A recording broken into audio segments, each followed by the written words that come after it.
அல்லேலூயா, அல்லேலூயா. கர்த்தருடைய பரிசுத்த நாமத்திற்கு மகிமை உண்டாவதாக. ஆண்டவராகிய இயேசு கிறிஸ்துவின் நாமத்திலே உங்களை யாவரையும் வாழ்த்துகிறேன். கர்த்தர் உங்கள் ஒவ்வொருவரையும் ஆசீர்வதிப்பாராக. அல்லேலூயா. சத்தமாக அல்லேலூயா சொல்லுங்களேன். ஸ்தோத்திரம். இன்றைக்கு டெனியன் நமக்கு ஒரு செய்தியை தருவாங்க. அல்லேலூயா. ஏங்க சத்தமாக அல்லேலூயா சொல்லுங்களேன். ஸ்தோத்திரம். ஆமாம், அவர் ஆண்டுடைய செய்தியை தருவதற்கு முன்னதாக அவரை பற்றி ஒரு சில காரியம் நான் உங்களுக்கு சொல்லணும்னு நினைக்கிறேன். அல்லேலூயா. ஆமாம், நானும் அவரும் ரொம்ப க்ளோஸாக இப்பவும் அப்படி தான் இருக்கிறோம். அன்றைக்கி இருந்தோம். ஆனால் பேச முடியாத அளவுக்கு மூக்குவர வச்சுருக்காரு வேலையை, குடும்ப வேலையை. நீங்கள் தெரிஞ்சுக்கணும், எங்கே வர வேலை இருக்குது, மூக்கு வரைக்கும் இருக்குது வேலை. மூச்சு விட முடியாது காலையில் இருந்து ராத்திரி வர. அதனால் மூக்கு வர வேலை இருக்கனால மூச்சு விட முடியாதனால நான் நினச்ச முடியல, பேச முடியல. இது ஒரு வேதனையான ஒரு காரியம். ஆனால் இவ்வளவு சூழ்நிலைகளிலும் அந்த தேவனுடைய ஊழியத்தை, அந்த ஆராதனைக்கு போகிறது, ஆராதனையில் வந்து செய்தி கொடுக்கறத கரெக்டாக செஞ்சிட்ருக்கிறார். இதை நீங்கள் படிக்கணும் அவர்கிட்ட இருந்து. அல்லேலூயா. ஆமாம், அவருடைய வேலையெல்லாம் நான் கூட சொன்னேன்னு சொன்னால் நீங்கள் தலை சுற்றி கீழே விழுந்துருவீங்க. அல்லேலூயா. அவர் வெளிநாட்டில் இருக்கும் பொழுது ரொம்ப ஃப்ரீயாக இருந்தார். ஆமாம், இப்போ இங்கே வந்த பிறகு மனைவி, பிள்ளைகள், பேரன், பேத்தி, ஆஸ்பத்திரி, கடை, ஊர், காருன்னுக்கிட்டு அவர் அலைஞ்சிக்கிட்டே இருக்காருங்க. அல்லேலூயா. ஆனால் நான் பார்க்குறேன், இவ்வளோ அலைச்சல்லையும் தேவனுடைய வார்த்தையை கொடுப்பதற்கு கரெக்டான செஞ்சிருந்தாரு, வந்துடுறாரு. அது பாராட்டப்பட வேண்டிய ஒன்று தானே. தேவன் தொடர்ந்து அவருக்கு நல்ல பலத்தை கொடுக்கணும்னு கரணத்திட்டு எத்தனை மகிமைப்படுத்த பார்க்கலாம். அல்லேலூயா. இந்த பலத்தில் அவர் வளரணும். இதே பலத்தில் என்ன செஞ்சிடக்கூடாது, நின்றுடக்கூடாது. அதுதான் ரொம்ப முக்கியம். இது ஏன் நான் சொல்கிறேன்னா, அவரை விட எனக்கெல்லாம் வேலை கொஞ்சம் கம்மி தான். ஆமாம், உங்களுக்கு எப்படி இருக்குன்னு தெரியல. அல்லேலூயா. ஆனால் அவரை விட கம்மியாக தான் உங்களுக்கு இருக்கும். ஆனாலும் அவ்வளோ நெருக்கடியிலையும் அந்த தேவனுடைய ஊழியத்தை, அவருடைய பொறுப்பை கரெக்டாக அவர் செய்கிறார். அல்லேலூயா. ஆமாம், சோதரம். ஏற்கனவே அங்கே ஒரு சபையில் ஆராதனையில் போய் செய்து கொடுத்துட்டு வராரு, இங்கே வந்து செய்து கொடுக்குறாரு. நானே சொல்லியிருக்கிறேன், உங்களுக்கு உடல் பலவீனமாக இருக்கிறது, ஒரு செய்தி கொடுங்க, அங்கே போகிற அன்றைக்கி இங்கே வராமல் கூட வீட்டில் இருந்துக்கிடுங்க, 2 தடவை அலையாதீங்க. நானே சொல்லியிருக்கிறேன். வயசு ஆகிட்டே இருக்குது. அல்லேலூயா. ஆனாலும் எனக்கு அது சந்தோஷமாக இருக்கிறது அப்படின்னு சொல்லுகிறார். அவர்கிட்ட நிறைய குறைகளை நான் பார்த்தாலும் இந்த நிறைகள் வந்து எனக்கு ஒரு ஆச்சரியமாகவே இருக்கிறது. அல்லேலூயா. சோதரம். நான் அவரை புகழ்ந்து பாராட்டுறேன்னு நினைக்கிறாங்க. நான் அவரை ஏசறையாச்சு அவருக்கு தான் தெரியும். ஒரு அல்லேலூயா சொல்லுங்க பார்க்கலாம். ஸ்தோத்திரம். ஆனாலும் நிறைகளை பார்த்து படித்தே ஆக வேண்டும். அல்லேலூயா. அதனால் அவருடைய அவ்வளோ வேலைகளிலையும் ஆண்டுடைய ஊழியத்தை கரெக்டாக செய்கிறார். அல்லேலூயா. நாமும் அந்த ஒரு பாடத்தை அவர்கிட்ட இருந்து படிச்சுக்கிட வேணும். அல்லேலூயா. அவர்கிட்ட படிக்கக்கூடாத பாடம் நிறைய இருந்தாலும் படித்து கொள்ள வேண்டிய பாடத்தை கட்டாயம் செஞ்சிடணும், படித்தே ஆகணும். அல்லேலூயா. அது தேவனுடைய காரியத்தில் ரொம்ப முக்கியமான ஒன்று. அல்லேலூயா. சமாரியன் வழியில் கிடந்த ஒருத்தனை பார்த்து தூக்கி காயங்கட்டி அவனுக்கு வந்து எல்லாத்தையும் செஞ்சான். அவன் அல்லேலூயா சொல்லுங்க பார்க்கலாம். மருந்து போட்டு அவனை காப்பாற்றினான். சமாரியன் தேவ ஜனத்திற்கும் அவனுக்கும் சம்பந்தமே கிடையாது. சமாரியனை வந்து இஸ்ரவேல் ஜனங்கள் எப்படி கூப்பிடுவாங்க தெரியுமா? நாய் அப்படின்னு கூப்பிடுவாங்களாம். உங்களை நாயின்னு கூப்பிட்டா நீங்கள் சம்மதிப்பீங்களா? நாய்க்கு சமமானவன் அப்படின்னு சொல்லி கூப்பிடுவாங்களாம். அந்த அளவுக்கு அவனுடைய மதிப்பு இருந்தது. சமாரியனுடைய மதிப்பு நாயோடு சம்பந்தப்பட்டதாக இருந்தது. ரொம்ப தாழ்ந்த ஒரு நிலைமையில் அந்த ஜனங்கள் வாழ்ந்து கொண்டிருந்தார்கள். ஆனால் ஆண்டவர் சொல்கிறாரு, இந்த கள்ளர்கள் கைக்குள்ளே அகப்பட்ட அந்த மனிதன் காயப்பட்டவனோட சம்பவத்தோடு சொல்கிறாரு, நீ அந்த ஆசாரியன் போலன்னு செய்யாத, அந்த ஊழியக்கார மாதிரி விசுவாசி மாதிரின்னு செய்யாத, அந்த சமாரியனை மாதிரி செய்யுங்கிறாரு. அவன் நமக்கு சம்பந்தப்படாத ஒருவன். அப்போ அந்த சமாரியனை பார்த்து செய். இதே போல தான் இந்த உலகத்தில் நிறைய சமாரியர்கள் இருக்கிறார்கள், இஸ்ரவேலர்கள் இல்லை. நிறைய சமாரியர்கள் இருக்கிறார்கள். அந்த சமாரியனோடு நம்ம ஒப்பிட்டு பார்க்கும்பொழுது நிறைய நேரத்தில் தோல்வியடைந்தவர்களாகவே இன்றைக்கு இஸ்ரவேலர்கள் இருப்பது போல விசுவாசிகளும் ஊழியர்களும் நினச்சிக்கிறாங்க இருக்கிறாங்க. அப்போ இந்த சமாரியனுடைய காரியம் எதுவாக இருந்தாலும் நல்ல காரியத்தை நம்ம என்ன செஞ்சு கொள்ளணும், கற்றுக்கொள்ள வேண்டும். நாயிடத்திலிருந்து நன்றிங்கிற குணத்தை கற்றுக்கொள்ளணும். குருவி காலையில் என்ன செய்யும், எழும்பி சோம்பலை பழிக்குமா. குருவிகிட்ட இருந்து உற்சாகத்தை கற்றுக்கொள்ளணும். காக்கா கிட்ட இருந்தே கூடி பிழைக்கிற ஐக்கியப்படுகிற வாழ்க்கையை கற்றுக்கொள்ள வேண்டும். அல்லேலூயா. எப்போ பார்த்தாலும் சண்டை, புருஷனுக்கு சண்டை, பொண்டாட்டி சண்டை, பிள்ளைகளுக்கு சண்டை, விசுவாசிகளுக்கு சண்டை, ஊழியக்காரன்ட்டு சண்டை, ரோடெல்லாம் சண்டை, வீடெல்லாம் சண்டை, எங்கே போனாலும் சண்டை. காக்கையை பாருங்கள், கூடி ஒற்றுமையாக ஐக்கியமாக பிழைக்கிறது.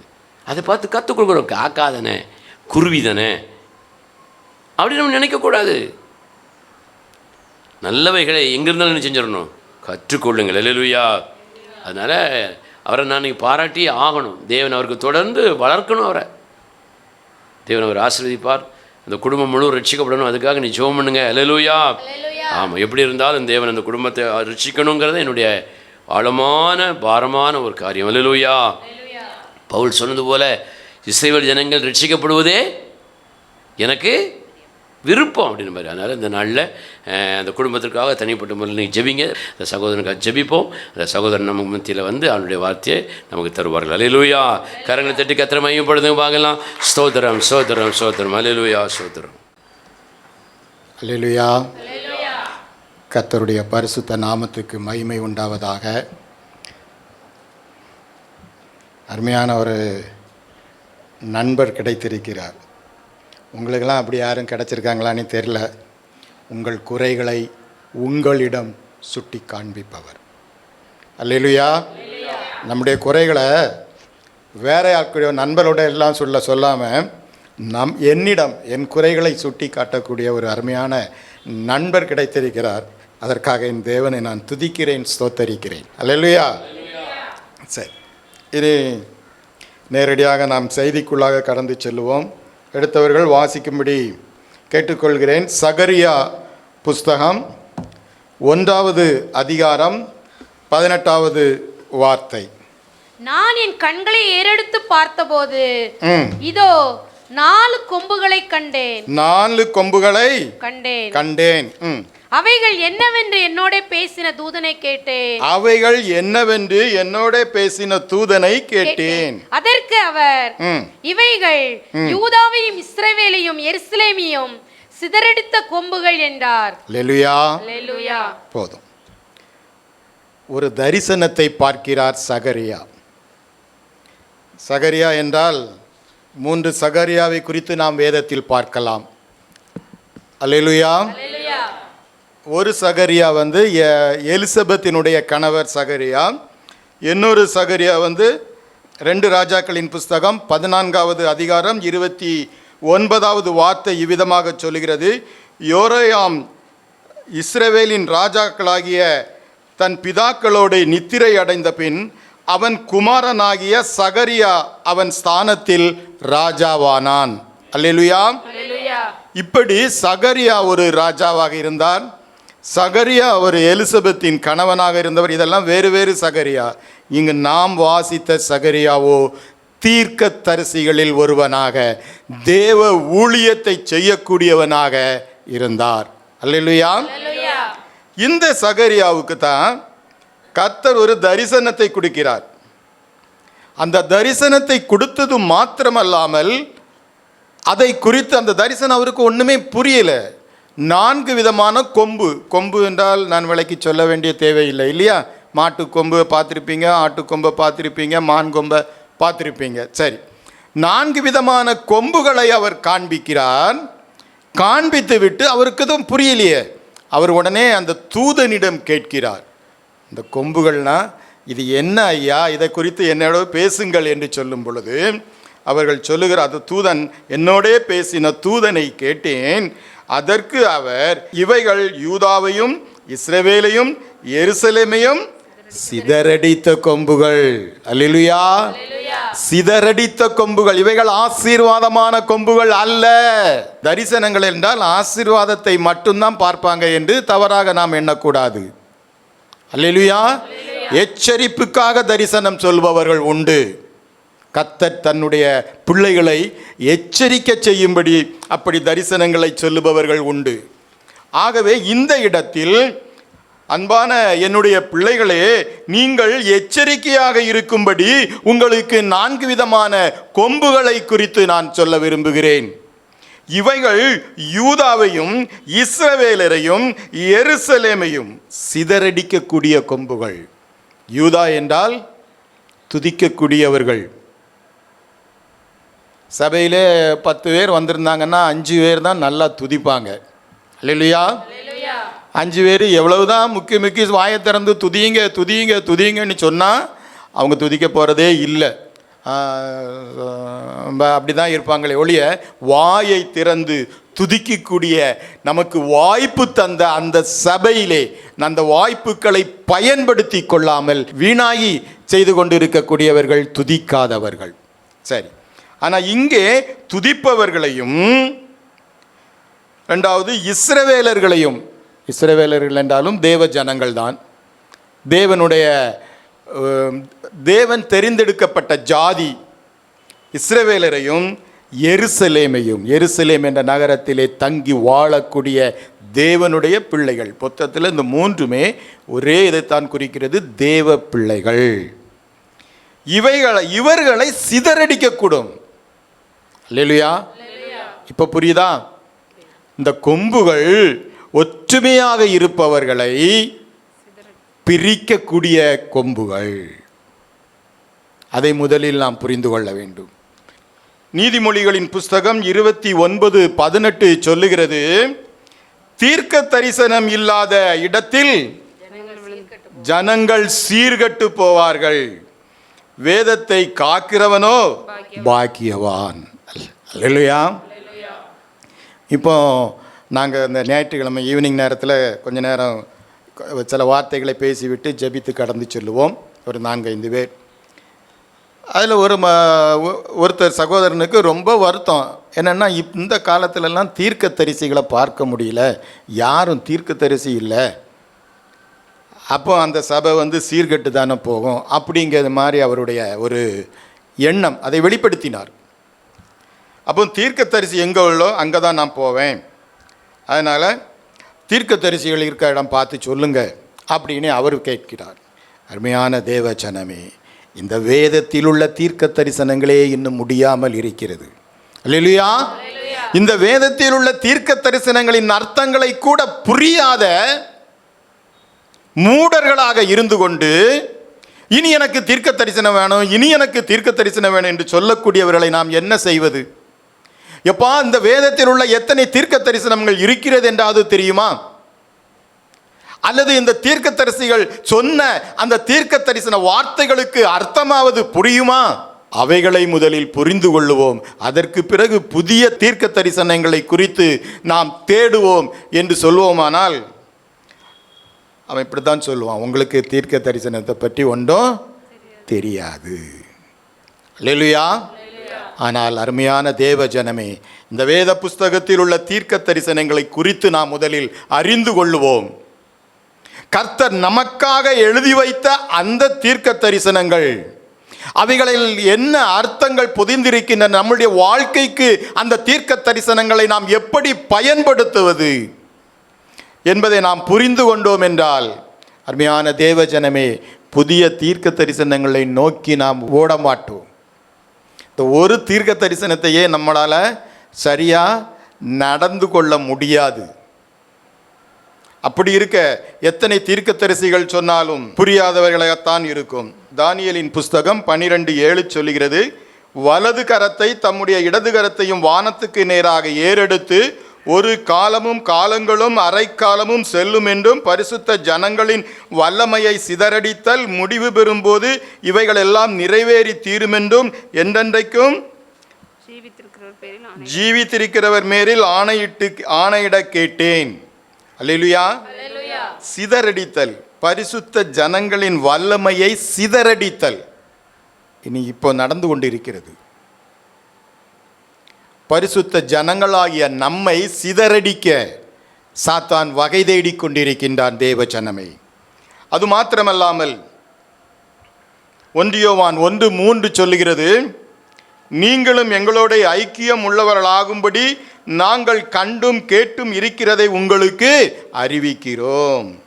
எங்களுடைய ஐக்கியம் பிதாவோடும் அவருடைய குமாரனாகிய இயேசு கிறிஸ்துவோடும் இருக்கிறது. இப்படி தைரியமாக நாம் சொல்ல முடிந்தது என்றால், அருமையான தேவ ஜனமே, இந்த 4 விதமான கொம்புகளில் எந்த கொம்பும் ஒன்றும் செய்யாது, எந்த கொம்பனாலையும் ஒன்றும் செய்ய முடியாது, எந்த கொம்பும் ஒன்றும் செய்யாது.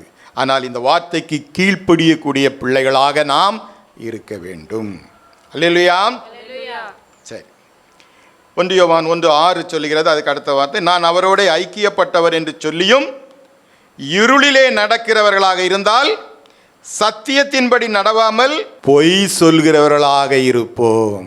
அல்லேலூயா. இன்றைக்கு காலகட்டங்கள் அப்படித்தான் இருக்குது. பலர் பலவிதமான பொய் சொல்லி கொண்டு இருக்கிறோம். அருமையான தேவ ஜனமே, இப்படிப்பட்ட நல்ல வார்த்தைகள் இருந்தும் கூட என்னுடைய ஐக்கியம் பிதாவோடும் இயேசு கிறிஸ்துவோடும் இருக்கிறது என்று சொல்லிக் கொண்டிருக்கின்ற நாமும் ஒரு சில நேரங்களில் பொய் சொல்லிக் கொண்டு இருக்கின்றோம். அல்லேலூயா. ஆகவே அப்படிப்பட்டவர்களாய் நாம் இருப்போம் என்றால் நம்மை நாமே மாற்றிக்கொள்ளுவோம். ஏனென்றால் இப்படிப்பட்ட 4 விதமான கொம்புகளில் ஒரு கொம்பு தாக்கினாலும் நம்மால் தாங்கிக் கொள்ள முடியாது. அதிலிருந்து மீண்டு வருவது மிகவும் கஷ்டம். ஆனால் மீண்டு வருவோம் நாம். ஏனென்றால் 1 யோவான் 1:7 சொல்கிறது, அவர் ஒளியில் இருக்கிறதைப் போல நாமும் ஒளியில் நடந்தால் ஒருவரோடு ஒருவர் ஐக்கியப்பட்டிருப்போம். அவருடைய குமாரனாகிய இயேசு கிறிஸ்துவின் இரத்தம் சகல பாவங்களையும் நீக்கி நம்மை சுத்திகரிக்கும். இதை விசுவாசித்தோமெனால் அந்த ஒருவரோடு உள்ள ஒருவர் ஐக்கியம், அருமையான தேவ ஜனமே, அது விட்டு விடாது. அதை நாம் பிடித்துக்கொள்வோம் என்றால் உன்னுடைய பாவமும் என்னுடைய பாவமும் இயேசு கிறிஸ்துவின் இரத்தத்தினால் மன்னிக்கப்பட்டிருக்கின்றன என்ற விசுவாசம் இருக்கும் என்றால் அங்கே பிரிவு வராது. தேவ ஜனமே, என்று இந்த வார்த்தையை நாம் மறந்து விடுகிறோமோ அன்றுதான் பிரிவு வருகிறது. சரி, நாகூம் 2:1 சொல்லுகிறது, சிதறடிக்கிறவன் என் முகத்துக்கு முன்பாக வருகிறான், அரணை காத்துக்கொள், வழியை காவல் பண்ணு, அறையை கெட்டியாக கட்டிக்கொள், உன் பலனை மிகவும் ஸ்திரப்படுத்து.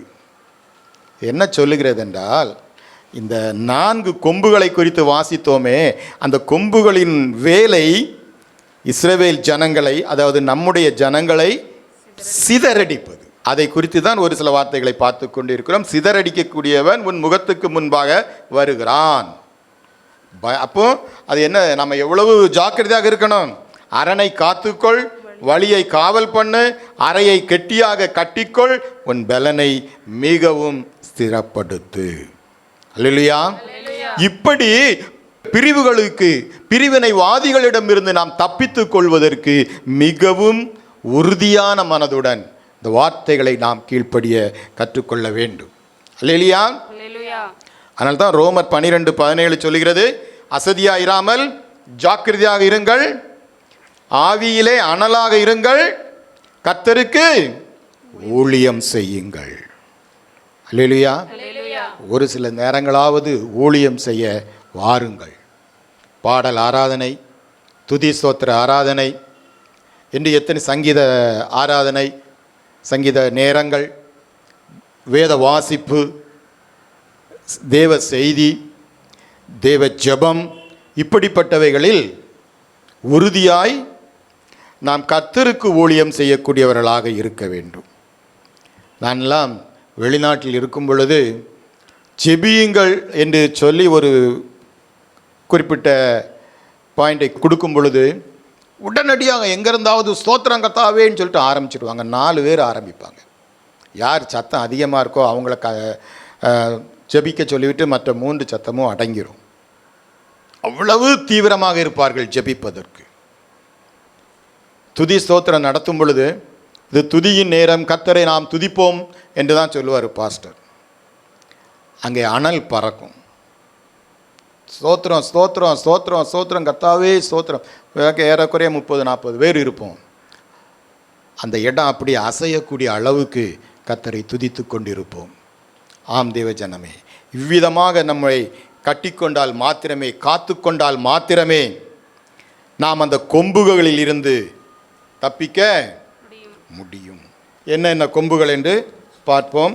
ஒரு 2 கொம்புகளை மாத்திரம் பார்த்துவிட்டு கடந்து சொல்வோம். மீதி 2 கொம்புகளை கர்த்தர் தரக்கூடிய நேரத்தில் அடுத்த வாரம் கம்யூனியன் சர்வீஸாக இருக்கும். அதனால் அதுக்கு அடுத்த வாரம் ஒரு வேலை வாய்ப்புகள் கிடைத்தால் 2வது கொம்பை குறித்து பேசுவோம். முதல் கொம்பு யோவான் 7:18 வாசிப்போமா? சுயமாய் பேசுகிறவன் சுயமாய் பேசுகிறவன் தன் சுயமகிமையை தேடுகிறான். தன் சுய மகிமையை தேடுகிறான். தன்னை அனுப்பினவரின் மகிமையை தேடுகிறவனோ ம். உண்மை உள்ளவனாய் இருக்கிறான். அவனிடத்தில் அநீதி இல்லை. அநீதி இல்லை. முதல் கொம்பு சுயம் என்ற ஒரு கொம்பு. அல்லேலூயா. அல்லேலூயா. சுயமாய் பேசுகிறவன் தன் சுய மகிமையை தேடுகிறான். தன்னை அனுப்பினவரின் மகிமையை தேடுகிறவனோ, தன்னை அனுப்பினவர் என்றால் தேவன், தேவ மகிமையை தேடுகிறவனோ உண்மையுள்ளவனாக இருக்கிறான். அவனிடத்தில் அநீதி இல்லை. அல்லேலூயா. அல்லேலூயா. ஆம் தேவ ஜனமே, இவ்விதமாக அந்த பழைய ஏற்பாட்டு காலத்தில் அவர்கள் சுயமாக தேடிக்கொண்டிருக்கக்கூடிய ஒரு கூட்டமாக இருந்திருக்கிறார்கள். அந்த சாத்தான் என்பவன் அப்படித்தான் செய்வான். சுயத்தை அப்படியே உள்ளே கொண்டு வருவான். முதலாவது நம்முடைய இந்த உலகத்திலேயே முதலாக சுயமாக தீர்மானம் பண்ணி தவறு செய்தவர்கள் யாரு? ஏவாள். அல்லேலூயா. அவள் தன் கணவனிடத்திலும் கேட்கவில்லை, இறைவனின் பேச்சையும் மதிக்கவில்லை. அவள் சுயமாக தீர்மானிக்கிறாள். அன்னையிலிருந்து ஆரம்பிச்ச சுயம் இன்னைக்கு வரைக்கும் வந்து நிற்குது. இப்பொழுதும் சுயமாய் தீர்மானம் செய்கிறவர்கள் உண்டு. அது சபையில் மாத்திரமல்ல, குடும்பத்தில். அல்லேலூயா. குடும்பத்தில் நம்ம சத்தம் கொஞ்சம் குறையாக தான் வரும். ஏன்னா ஒருவேளை நம்முடைய கணவன் சுயமாக தீர்மானித்திருக்கலாம், அல்லது மனைவி சுயமாக தீர்மானித்திருக்கலாம், அல்லது கொஞ்சம் வளர்ந்துட்டாங்கன்னா பிள்ளைகள் அவங்க சுயமாக தீர்மானம் பண்ணுவாங்க. அல்லேலூயா. எந்த காரியம் இருந்தாலும் ஜெபித்து தீர்மானம் பண்ணுங்கள். கர்த்தர் அவருடைய மகிமை நமக்கு தெரியும். அல்லேலூயா. இப்போ என்னுடைய வாழ்க்கையில் நான்லாம் பட்டு கொண்டிருக்கக்கூடிய கஷ்டம் அதுதான். என் மூத்த மகளுக்கு யார் என்ன தீர்மானம் பண்ணாலும் அவள் தீர்மானம் பண்ணது தான் நடக்கணும். அல்லேலூயா. கடைசியில் எங்கேயாவது போய் முட்டிட்டு வந்து நிற்பா, அழுதுட்டு நிற்பா, ஐயோ நான் தெரியாமல் இப்படி பண்ணிட்டேனே என்று. நாங்கள் எவ்வளவு தான் எடுத்து சொன்னாலும் அவளுக்கு தெரியாது. அவள் அதைப்படி செய்து அடிபட்டு அதுக்கு பிறகு திரும்பி வந்தால் தான் தெரியும். அவள் படிப்பிலும் சரி, திருமண காரியத்திலும் சரி, குழந்தையை பெற்று இப்போ 2 குழந்தைகள் இருக்குது. எல்லா காரியத்திலையும் பெற்றோர்களோ பெரியவர்களோ என்ன சொன்னாலும் கேட்பதில்லை. இப்போ கொஞ்சம் அடங்கி இருக்கிறா. 2-3 தடவை 10-15 தடவை ஏறக்குறைய ஒரு 30 தடவையாவது இருக்கும் ஆஸ்பத்திரிக்கு போயிட்டு வந்து வந்து வந்து வந்து இப்போ கொஞ்சம் பரவாயில்லாமல் இருக்கிறார். அதிக சுமை பேசுவதற்கே நேரமில்லை என்று சொன்னார்கள். ஆமேன், உண்மையே. எத்தனையோ முறை அனாவசியமாக ஆஸ்பத்திரிக்கு அழைத்து சென்றிருக்கிறேன். ஏறக்குறைய காலையில் போனால் சாயங்காலம் தான் வருவோம். பணச்செலவு வேறு. அது இல்லாமல் அங்கே செல்ல வேண்டிய தேவையே இல்லை. அதனாலும் அவளுக்கு போகணும், பார்க்கணும், செய்யணும்னா அது கண்டிப்பாக செய்தான் ஆகணும். இப்படிப்பட்ட சூழ்நிலையில் இருந்து கர்த்தர் ஒவ்வொருடைய குடும்பத்திலும் இப்படிப்பட்டவர்கள் இருப்பார்கள். அவர்களுக்கு கர்த்தர் நல்ல விடுதலையை கொடுக்க வேண்டும். சுயமாய் சிந்திப்பதை விட்டுவிட்டு கர்த்தருடைய சித்தம் இன்னதுதானா, அல்லது குடும்பத்தோடு ஒன்றாக இணைந்து சிந்தித்து காரியங்களை செய்வது நலமாக இருக்கும். அல்லேலூயா. யாக்கோபின் மகளாகிய, இது ஒரு உதாரணத்துக்காக சொல்கிறேன், தீனாள். யாக்கோபின் மகளாகிய தீனாள், ஆதியாகமம் 34-31 வாசிக்க வேண்டாம். அவள் என்ன செய்தாள் என்றால், சுயமாக தீர்மானித்து தான் ஒரு வேசியை போல நடக்க வேண்டும் என்று தீர்மானிக்கிறாள். அது சரியான தீர்மானம் தானா? இல்லைன்னு எல்லாருக்கும் தெரியும். அந்த காலத்திலிருந்து இந்த காலம் வரைக்கும் எந்த பெண்ணும் தன் வேசியாக போக வேண்டும் என்று யாரும் தீர்மானிக்க மாட்டார்கள். ஆனால் அவள் தீர்மானித்தாள். அல்லேலூயா. அதனால் அவள் பட்ட வேதனைகள் பல. சரி, அடுத்ததாக சுயமாய் ஒருத்தன் செய்து யோசித்தான். யாரு? இந்த பாபிலோன சால்வையை களவெடுத்து வைப்பான் தெரியுமா? 200 வெள்ளி சேக்காலையும் 50 சேக்காலையும். யோசுவா 7:21. கொள்ளையிலே நேர்த்தியான ஒரு பாபிலோனிய சால்வையும் 200 வெள்ளி சேக்கலையும் 50 சேக்கல் நிறையான ஒரு பொன் பாலத்தையும் நான் கண்டு அவைகளை இச்சித்து எடுத்துக்கொண்டேன். இதோ அவைகள் என் கூடாரத்தின் மத்தியில் பூமிக்குள் புதைத்து வைத்திருக்கிறேன் என்று அவன் சொல்லுவான். சரி, இதனால ஒரு கூட்ட ஜனங்கள் தோற்று போனார்கள். இவன் சுயமாக அந்த தவறான ஒரு நடவடிக்கையின் காக ஒரு கூட்ட ஜனங்கள் என்ன செய்தார்கள்? தோற்று போனார்கள். அன்பு தெய்வ ஜனமே, ஆகவே சுயமாக சிந்திக்கும் பொழுது சில நேரங்களில் தேவன் நம்மை சுயமான ஒரு இடத்துல விட்டு விடுவார். வேற யாரும் பக்கத்தில் இருக்க மாட்டாங்க. சில தீர்மானங்களை தீர்மானிக்க வேண்டி வரும்.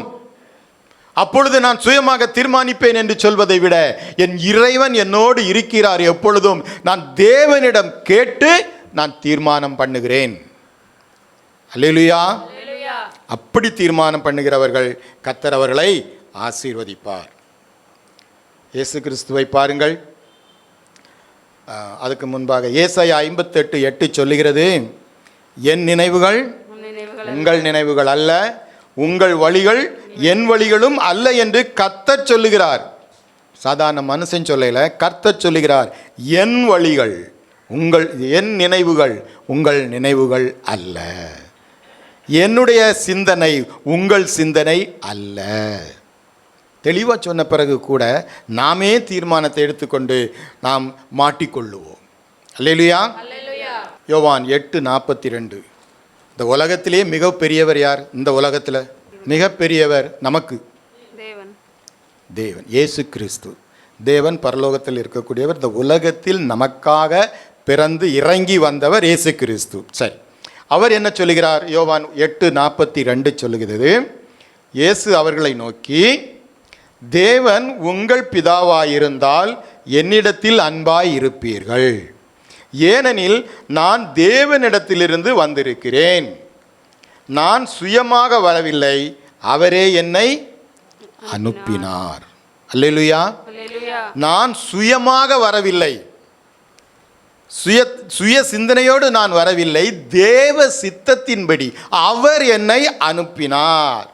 பாருங்கள், அதுக்கு அடுத்த வார்த்தை யோவான் 12:49 சொல்லுகிறது, நான் சுயமாய் பேசவில்லை, நான் பேச வேண்டியது இன்னதென்றும் உபதேசிக்க வேண்டியது இன்னதென்றும் என்னை அனுப்பின பிதாவே எனக்கு கட்டளையிட்டார். அல்லேலூயா, அல்லேலூயா.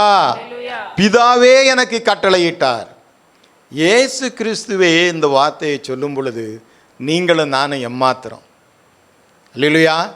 அவர் சொல்லுகிறார், பிதா எனக்கு சொன்ன வார்த்தையை நான் உங்களுக்கு சொன்னேன், நானாக சுயமாக சிந்தித்து சொல்லவில்லை.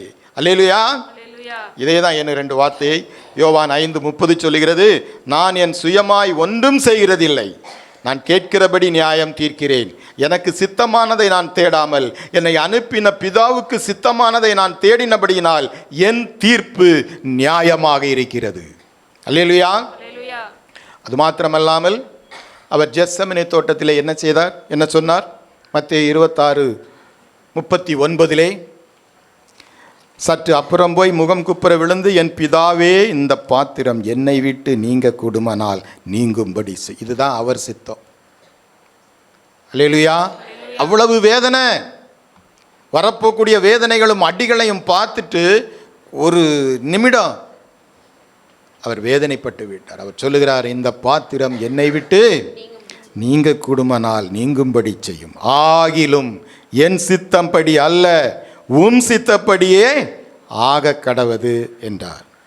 ஆம் தேவஜனமே, துன்பம் வரும் போதிலும், நெருக்கங்கள் வரும் போதிலும், பாடுகள் வரும் போதிலும் என் சித்தம் அல்ல உம் சித்தப்படி செய்ய நான் ஒப்பு கொடுக்கிறேன்.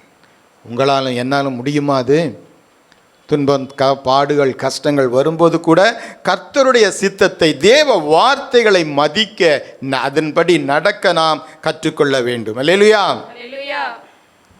அதனால்தான் பிலிப்புக்கு எழுதிய சுவிசேஷம் 2:5 சொல்லுகிறது, கிறிஸ்து இயேசுவில் இருந்த சிந்தையே உங்களிடத்தில் இருக்க கடவுள். இதுவரை கிறிஸ்து இயேசுவினுடைய சிந்தை என்னதென்று பார்த்தோம். அந்த சிந்தை தான் நம்மிடத்தில் இருக்க வேண்டும். அதாவது பிதாவின் சித்தத்தை நிறைவேற்றக்கூடிய சிந்தை நம்மிடத்தில் இருக்க வேண்டும் என்று அங்கே சொல்லப்பட்டிருக்கிறதை பார்க்க முடிகிறது. அல்லேலூயா. இப்போ சுயம் என்ற அந்த கொம்பை குறித்து நாம் பார்த்தோம். ஓரளவு புரிந்திருக்கும் என்று எண்ணுகிறேன். அருமையான தேவ ஜனமே, நாம் சொந்தமாக தீர்மானம் செய்யாமல் இவைகள் கர்த்தருடைய வார்த்தைக்கு, கர்த்தருக்கு பிரியமாக இருக்குமா என்று ஒரு முறை, இருமுறை, பலமுறை தியானித்து அதன் பிறகு நாம் செய்யும் பொழுது கர்த்தர் கிருபை நம்மோடு இருந்து நம்மை பலப்படுத்தும். அல்லேலூயா. அப்பொழுது இந்த பிரிவினைகள் ஒன்றும் செய்யாது. ஆனாலும் தாழ்மையை கற்றுக்கொண்டார். சுயம் மேலோங்கினபடியினால் பிரிவு உண்டாயிற்று. அந்த சுயம் அடங்கின பின்பு அங்கே ஒரு ஒற்றுமை உண்டாயிற்று. இஸ்ரவேல் ஜனங்கள் என்பது சபை கூட்டங்களாக நீங்கள் எண்ணிக்கொள்ளுங்கள். இந்த கொம்பு, சுயம் என்ற கொம்பு எப்படி சபையை பிரிக்கிறது என்று பாருங்கள். ஒரு ஒற்றுமையை கொடுக்கவில்லை. சுயம் என்று வரும்போது இவர் என்னை குறித்து பேசுவது, நான் போகிறேன் என்று சுயமாக போகிறார்கள். இதுதான் ரொம்ப மோசமான ஒரு எண்ணம். அப்படிப்பட்ட சுயத்திலிருந்து விடுதலை பெற வேண்டும் என்றால் அருமையான தேவ ஜனமே, இயேசு கிறிஸ்துவை நோக்கி பாருங்கள். அவர் சுயமாக பேசவில்லை. தேவன் என்ன சொன்னாரோ அதை நான் பேசினேன். நான் சுயமாக செய்ய வரவில்லை. கர்த்தர் என்ன செய்ய சொன்னாரோ அதை நான் செய்தேன் என்று எவ்வளவு தெளிவாக கிளிப்பிள்ளைக்கு சொல்லிக் கொடுக்கிறது மாதிரி சொல்லிக் கொடுத்திருக்கிறார். ஆகவே அருமையான தேவ ஜனமே, நாம் சுயமாய் எதையும் தீர்மானிக்காமல் கர்த்தருடைய அந்த ஆலோசனையை கேட்டு, அவருடைய வார்த்தைகள் எவ்வளவோ இருக்கின்றன, இது சரியா இது தவறா என்று ஒருவேளை நம்மால் தீர்மானிக்க முடியவில்லை என்றால் சபையில் வந்து பாஸ்டர்கிட்ட கேட்போம். நல்ல வேத வார்த்தைகளை அறிந்தவர்களிடம் ஒரு ஆலோசனை கேட்கலாம். இது கர்த்தருடைய சித்தம் தானா என்று கேட்கலாம். அல்லேலூயா. சுயத்தை குறித்து ஓரளவாவது மனதில் நான் ஏற்றியிருப்பேன் என்று எண்ணுகிறேன். இரண்டாவதாக ஒரு கொம்பை குறித்து பார்ப்போம். தானியேல் 8:5. நான் அதை கவனித்துக் கொண்டிருக்கையில் இதோ மேற்கே இருந்து ஒரு வெள்ளாட்டுக்கடா நிலத்திலே கால் பாவாமல் தேசத்தின் மீதெங்கும் சென்றது. அந்த வெள்ளாட்டுக்கடாவின் கண்களுக்கு நடுவே விசேஷித்த ஒரு கொம்பு இருந்தது. அல்லேலூயா. கண்களுக்கு நடுவில் எங்கேயாவது கொம்பு இருக்குமா? சில நேரத்தில் ஒத்தை கொம்பு என்று எதை நம்ம சொல்லுவோம். ஒற்றை கொம்பு மாடு, ஒற்றை கொம்பாக விசேஷித்த கொம்பாக இருக்கும். அதைத்தான் இந்த இடத்தில் சொல்லப்பட்டிருக்கிறது. 2 கண்ணு இருக்குது, அதுக்கு இடையில ஒரு கொம்பு இருக்குது. அல்லேலூயா. விசேஷித்த கொம்பு என்று வேதம் சொல்லக்கூடிய அந்த கொம்பை நாம் பார்க்கிறோம். இந்த எதற்கு நடுவிலே அந்த கொம்பு இருக்கிறது? கண்களுக்கு இடையிலே அந்த கொம்பு இருந்தபடியினால் அந்த கண்கள் எப்பொழுதும் அந்த கொம்பை பார்த்துக்கிட்டே இருக்க வாய்ப்பு இருக்கிறது. அல்லேலூயா. உனக்கு கண்களின் இச்சை, நம்முடைய பார்வையின் இச்சை அந்த 2வது கொம்பாகும். அந்த இச்சையினால்தான் பலவிதமான பாவங்கள். அல்லேலூயா. அந்த கண்களின் இச்சையினால் தான். அப்படி எடுத்த உடனே நமக்கு மனசில் தோன்றக்கூடிய ஒரு பாவி, கண்களின் இச்சையினால் செய்த பாவி யாரு? ஏவாள் 1. சரியா? 2, அந்த பழம் பார்ப்பதற்கு அழகாக இருந்தது, அவள் இச்சித்தாள். சரி. 2வதாக பலர் இருக்கிறார்கள். பட்டுன்னு நமக்கு மனசுக்கு தோன்றக்கூடிய ஒரு வேதத்தில் இருந்த ஒரு மனிதன் தாவீதுக்கு பிறகு சிம்சோன். அல்லேலூயா. தாவீதுக்கெல்லாம் அவன் கண்களின் இச்சையினால் அவன் ஒரு பாவம் செய்தான். அவள் ஒரு பெண்ணை அடைய நேர்ந்தது. கணவனை கொன்றான், அவளை அடைந்தான். தேவன் சும்மா விட்டாரா? இல்லை, அவனுடைய பிள்ளையை அடித்தார். சொந்த பிள்ளை. அதுக்கு முன்பாகவே அவன் மனம் வருந்தினான். அந்த குற்றத்தை தீர்க்கதரிசியானவர் அப்படின்னு சொல்லும் பொழுது அவன் அழுதான், ஆண்டவரிடம் மன்னிப்பை கேட்டான். அல்லேலூயா. ஆண்டவரே என்னை மன்னித்து என்னை புதிய மனிதனாக ஆக்கும் என்று கேட்டான். அந்த நாட்களிலே இயேசு கிறிஸ்துவின் ரத்தம் சிந்தப்படவில்லை. இது என்னுடைய கருத்து. ஆகவே அவன் பரிபூர்ணமாக மன்னிக்கப்பட்டார். கர்த்தர் அவனை மன்னித்தார். ஆனால் ஒரு காயம் ஏற்பட்டுச்சுன்னு வைங்க, இந்த காயம் நல்லா ஆறிற்று. அல்லேலூயா. மன்னிப்பு கேட்கும் பொழுது நாம் மன்னிப்பை பெற்று விட்டோம். காயத்தில் ஒரு வலி இல்லை, நல்லா ஆறிற்று. ஆனால் என்ன இருக்கும்? தழும்பு இருக்கும். அல்லேலூயா. ஒரு தழும்பு இருக்கும், இது மாறாது. ஆகவே தேவ ஜனமே, உன் கண்களின் இச்சைக்கு ஒரு தண்டனை உண்டு, அது மாறாது. அருமையான தேவ ஜனமே, கண்களின் இச்சை எவ்வளவு மோசமானது. சிம்சோனை எடுத்துக்கொள்ளுங்கள். தன்னுடைய குலத்தை காப்பான் என்று சிம்சோனுடைய அந்த அவனை சுற்றி உள்ள தேவ ஜனங்கள் எதிர்பார்த்தார்கள். இவன்தான் இனி அவன் நசரேய விரதத்தை கொண்டு வளர்க்கப்பட்டவன். எத்தனையோ பேர்களை காப்பாற்றினவன். தாடை எலும்புகளை கொண்டு 1000 பேரை அடித்து கொண்டவன். இவ்விதமான ஒரு மகா பெரிய வீரன் வீழ்ந்த கதை நமக்கு தெரியும். கண்களின் இச்சை. அல்லேலூயா. இப்போ கூட நம்முடைய கண்களின் இச்சை, 2 பிள்ளைகள் தவறு செய்துவிட்டால், ஒன்று நம்முடைய பிள்ளையாக இருந்தால் நாம் யாரை ஆதரிப்போம்? நம்முடைய பிள்ளையத்தான் ஆதரிப்போம். அது தவறு செய்திருந்தால் நான் கூட, தவறு அவன் பக்கமாக இருந்தால் கூட நம்முடைய பிள்ளையைத்தான் நாம் ஆதரிப்போம். ஆனால் தேவஜனமே, கண்களின் இச்சை இருந்தால்தான் அவ்விதமாக ஒரு பாசம் நமக்குள் உண்டாகும். நாம் தவறு யார் என்பதை அறிந்து அதன் பிறகு நாம் அந்த காரியத்தில் ஒரு முடிவெடுத்தோம் என்றால் நாம் தேவனுடைய பிள்ளைகளாக இருக்கிறோம் என்று அர்த்தம். அல்லேலூயா. மத்தேயு 5:29 என்ன தெளிவாக சொல்லியிருக்கு. யாராலையும் செய்ய முடியாத காரியம். உன் வலது கண் உனக்கு இடறல் உண்டாக்கினால் அதை பிடுங்கி எறிந்து போடு. உன் சரீரம் முழுவதும் நரகத்தில் தள்ளப்படுவதை பார்க்கிலும் உன் அவயவங்களில் ஒன்று கெட்டுப்போவது உனக்கு நலமாக இருக்கும். எவ்வளவு கஷ்டமான வார்த்தை பாருங்க. கண்ணு இடறல் உண்டாக்குனா பிடுங்கி போடு. ஒத்த கண்ணனை வாழ முடியுமா அந்த உலகத்தில்? ஆகவே ஜாக்கிரதையாக இருப்போம். அப்படிப்பட்ட கண்களின் காட்சியில் இடறுதலுக்கு நாம் வெளியே இருப்போம். மத்தேயு 5:28 சொல்லுகிறது, நான் உங்களுக்கு சொல்லுகிறேன், ஒரு ஸ்திரீயை இச்சையோடு பார்க்கிற எவனும் தன் இருதயத்திலே அவளோட விபச்சாரம் செய்தாகிவிட்டது என்று சொல்லப்பட்டிருக்கிறது. பழைய ஏற்பாட்டு சட்டங்களை விட புதிய ஏற்பாட்டு சட்டங்கள் இன்னும் கடுமையானவை. இயேசு கிறிஸ்து வந்துவிட்டார், பாவத்தை மன்னிக்க வந்துவிட்டார், அவர் இரத்தத்தினால் கழுவப்பட்டு விட்டோம் என்று அகம்பாவம் கொண்டிருந்தால், தேவ ஜனமே, நம்முடைய கண்களின் இச்சையினால் செய்யக்கூடிய பாவத்துக்கு அங்கே தண்டனை உண்டு.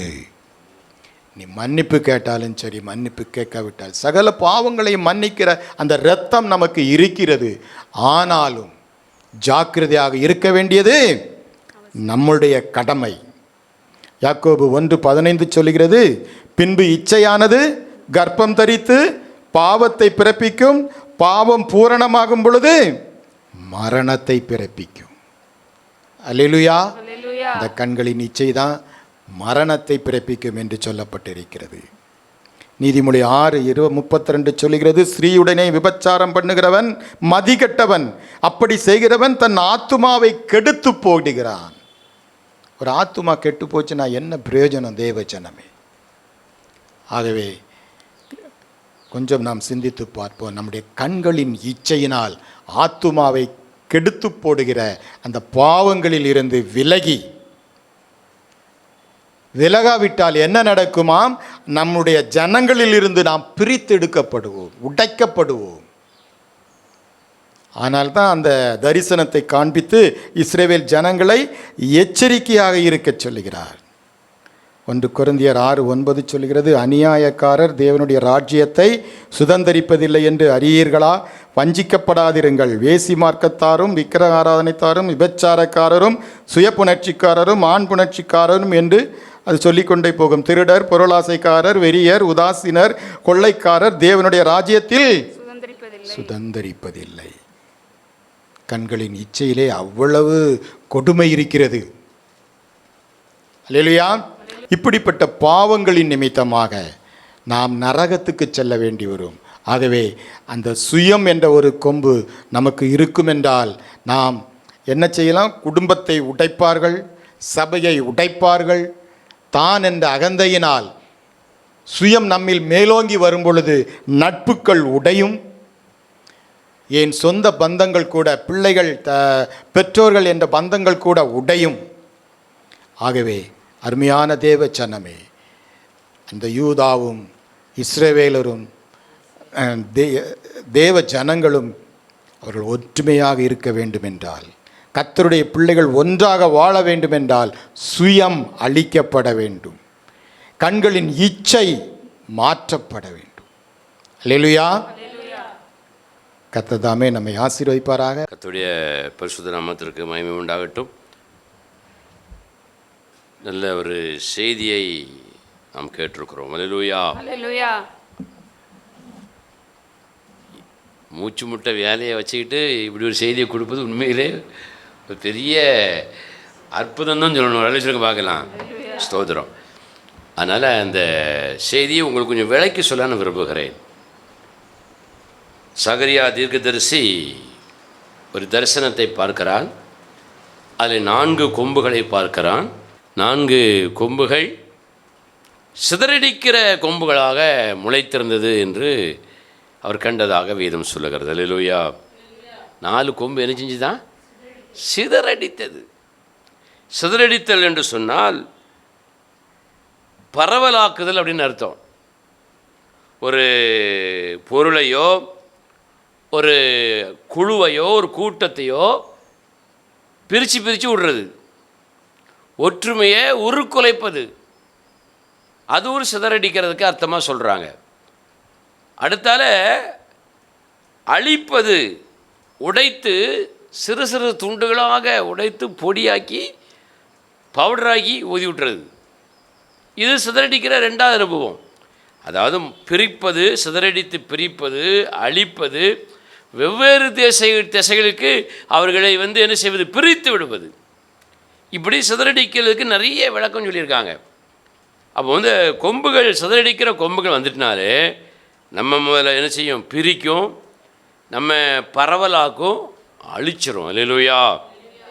அப்படி நம்ம அழிக்கக்கூடிய 4 கொம்புகளில் 2 கொம்புகளை சொல்லி அதை ஒரு ஆவிக்குரிய காரியங்களோடு சம்மந்தப்படுத்தி அவர் சொல்லியிருக்கிறார். அல்லேலூயா.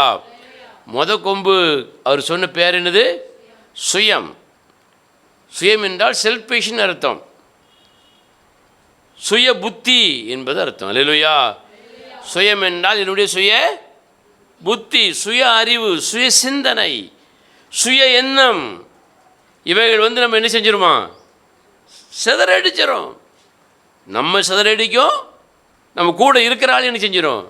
சிதறடிச்சிடும். என்னுடைய சுய புத்தியினாலே, சுய சிந்தனையினாலே, சுய சித்தத்தினாலே, சுய எண்ணங்களினாலே, சுய அறிவினாலே நான் பலரை சிதறடிக்கலாம், அல்லது நானே சிதறடிக்கப்பட்டு விலகி என்ன செய்யலாம்? போய்விடலாம். அப்போ சுயம் என்கிற அந்த சிந்தனை, எண்ணம், புத்தி நமக்கு உள்ள என்ன செய்யக்கூடாது? இருக்கவே கூடாது. கொம்பு குத்த தான் செய்யும். அல்லேலூயா. கொம்பு என்ன செய்யும்? குத்தும். மாட்டை பார்த்த உடனே பயப்படுதும். ஏன் மாட்டுக்கா பயப்படுதும்? மாடு வச்சிருக்கிற கொம்பை பார்த்து பயப்படுதும். ஒரு அல்லேலூயா சொல்லுங்க பார்க்கலாம். ஆமாம், அந்த கொம்பு மோசமானது, குத்திரும். குத்தி குடலை உருவி வெளியே போட்டுரும். ஒரு அல்லேலூயா சொல்லுங்க பார்க்கலாம்.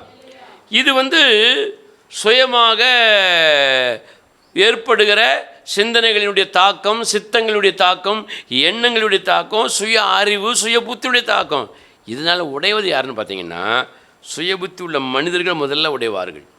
அவர்கள் குடும்பம் உடையும், அவள் இருக்கிற திருச்சபை உடையும். அவர்கள் எங்கே போனாலும் அந்த நண்பர்கள் கூட்டம் உறவு கூட்டம் உடையும். அல்லேலூயா. அப்போது சுய புத்தியும் சுய எண்ணமும் சுய சிந்தனையும் சுய சித்தமும் நமக்குள்ளே இருக்கிற வரைக்கும் இந்த சிதறடிக்கிற எண்ணம் நமக்கு செயல்பாடுகள் நமக்குள்ளே அடிச்சுக்கிட்டே இருக்கும், வந்துக்கிட்டே இருக்கும். அப்போது முதல்ல நாம் சிதறடிக்கப்படாமல் மற்றவர்களையும் சிதறடிக்காமல் இருக்கணும்னா முதல்ல என்ன இருக்கக்கூடாது? சுயமே இருக்கக்கூடாது. சுயமாக யோசிக்கிறது, சுயமாக சிந்திக்கிறது, சுயமாக பேசுறது, சுயமாக எண்ணுவது, சுயமாக என்று சொல்லி நம்முடைய செல்ஃபிஷாக நம்ம நினைச்சக்கூடாது, எதையுமே செயல்படுத்தக்கூடாது. எப்படி செயல்படுத்தணும்? தேவனுடைய ஆலோசனைகள், தேவனுடைய சித்தம், தேவனுடைய விருப்பங்கள், தேவனுடைய எண்ணங்கள், தேவனுடைய போதனைகள் இவைகளை கேட்டு நாம் சுய சித்தம் என்கிற கொம்பை உடைத்து தேவ சித்தம் என்கிறதான ஒரு பலமான தேவ பிள்ளைகளாக நம்ம மாற வேண்டும். அல்லேலூயா. இந்த சுய சித்தம் மாறாமையே இருக்குன்னு வச்சுடுங்க. அதுக்கு ஒரு பெரிய காரணம் என்னென்னா, உள்ளுக்குள்ளே என்ன இருக்குது? கரெக்டாக சொல்லுங்க பார்க்கலாம். பெருமை இருக்குன்னு அர்த்தம். அல்லேலூயா. சுய எண்ணமும் சுய புத்தியும் சுய சிந்தனைகளும் மாறாமையே இருக்குது அப்படின்னா உள்ளுக்குள்ளே என்ன இருக்குது? பெருமை ஸ்ட்ராங்காக இருக்குது, மேட்டிமை ஸ்ட்ராங்காக இருக்குது. என்ன இல்லை? தாழ்மை இல்லை. கரங்கள் தெரிவிக்கிற மகிமைப்படுத்துங்க பார்க்கலாம். அதனால் சுய சித்தங்களை உடைத்து பெருமைகளையும் மேட்டுமைகளையும் உருவாக்குகிற அந்த காரியங்களை உடைத்து தெய்வ பிள்ளைகளாக தாழ்மையை தரித்துக் கொள்வோம். அல்லேலூயா. அப்பொழுது நாம் சிதறடிக்கப்பட மாட்டோம், நாம் உயர்த்தப்படவும் உறுதியாக்கப்படுவோம். அல்லேலூயா. ரெண்டாவது சொன்னது என்னது? கண்களின் இச்சை. இது கூட சுய இச்சை என்று தான் சொல்ல முடியும். அல்லேலூயா. கண்கள் நடுவில் கொம்பு இருந்து அந்த பார்வையை தடை செய்து போல சுய இச்சை, சுய விருப்பம்.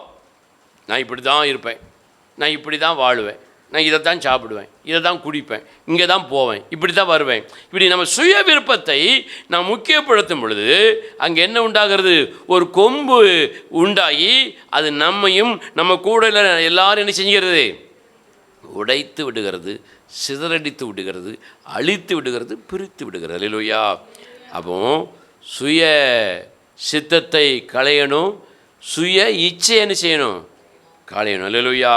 சுய இச்சையை களையணும்னா, எனக்கு அந்த இச்சை போக மாட்டேங்க அப்படிங்கன்னா வேத வசனம் சொல்லிச்சு பாருங்கள். உன் கண்ணை பிடுங்கி தூர போட்டு, ஒன்று கண்ணை பிடிங்கி தூர போடு, அல்லது சுய இச்சையை பிடிங்கி தூர போடு. ரெண்டில் ஒன்று செய். ஒன்று கண்ணை பிடிங்கிரு. இயேசுநாதரே சொன்னது, யாத்தாடி அப்படின்னு நம்ம நினைக்கிறோம். பிடுங்கு உன் கண்ணை. சுய இச்சையை தூண்டுகிற அந்த கண்ணை பிடுங்கி ஏறி, அது உனக்கு எதுக்கு? நரகத்தில் போய் கிடப்ப. அப்போ சுய இச்சையை நம்ம முதல்ல தூக்கி தூர எறியணும். அல்லேலூயா. கண்ணை பிடுங்க முடியாது. அப்போ எதை பிடுங்கலாம்? சுய இச்சையை, சுய விருப்பங்களை, சுயமான ஆசைகளை என்ன செய்யணும்? பிடுங்கிடணும். இச்சை என்பது வேதம் சொல்கிறது அளவு கடந்த ஆசையினுடைய அளவு, அளவு கடந்த விருப்பத்தினுடைய அளவு. இன்னும் சொல்ல போனால் எல்லை மீறிய கட்டுப்பாட்டை தாண்டிய ஆசைன்னு அர்த்தம். அல்லேலூயா. என்ன கட்டுப்பாடு? வேதம் நமக்கு நியமித்திருக்கிற கட்டுப்பாடு, வேதம் நமக்கு போட்டிருக்கிற எல்லை கோடு.